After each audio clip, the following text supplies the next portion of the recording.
What is going on, my fine people? Fine Line 1721 checking back in. Here to give you guys another quick review. Today we're going to be taking a look at an upcoming Air Jordan slated for release July 27th. But before we get into that review, I want to take a quick look at another upcoming Jordan release. Here we have the Air Jordan Retro 3 Camo WNBA exclusive releasing on July 10th. This pair is shipping out early on FineLine1721.com. If you're interested in picking it up early, head over to the website. And I also have a full review live on the channel if you want to check that out. Now that we got that out of the way, let's go ahead and get into the main attraction. Getting right into the box, standard Air Jordan Retro box.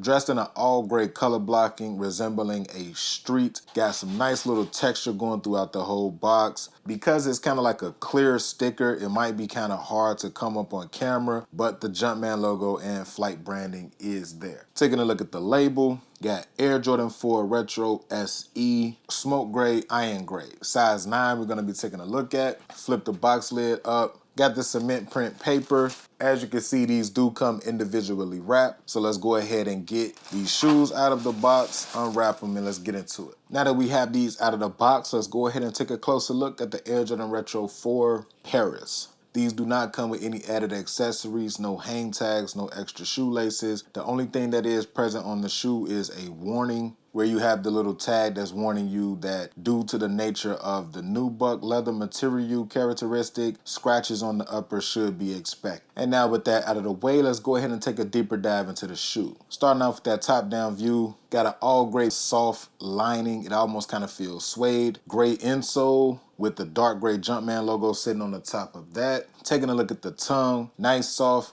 nubuck suede tongue, and replacing the stitched in Jumpman patch, we have kind of like a lasered in box with the laser Jumpman sitting on top of the lasered flight. They do not come with the mesh underneath the net. It kind of reminds me of what they did with the Craft 4, where they kind of like just made it one solid piece. Going around to the lateral side of the shoe, taking a look at the waffle lace holders. They do come with like a concrete splatter pattern on top of the waffle lace holders, as well as the wing, and where we normally would get the net and the mesh, that has been replaced as well, just like they did on the tongue. And the suede that you get around the toe cap going around to the midfoot is kind of like a treated nubuck or suede, where it almost kind of feels like it's stucco. Got the dark gray midsole sitting on top of the dark gray outsole with the light gray Jumpman logo sitting on the bottom. Going around to the heel of the shoe, the same type of splatter pattern that's on the waffle holders and the little wing flap is present on the heel tab and the Jumpman logo. Going around to the medial side of the shoe, same exact way as the lateral, nothing different there. Now taking that last quick 360, that about wraps it up for this quick look at the Air Jordan Retro 4 Paris. If you want to pick these up early, they are shipping out early on FineLine1721.com. Please be sure to follow me on Instagram, follow me on X. Both handles are the same, FineLine1721.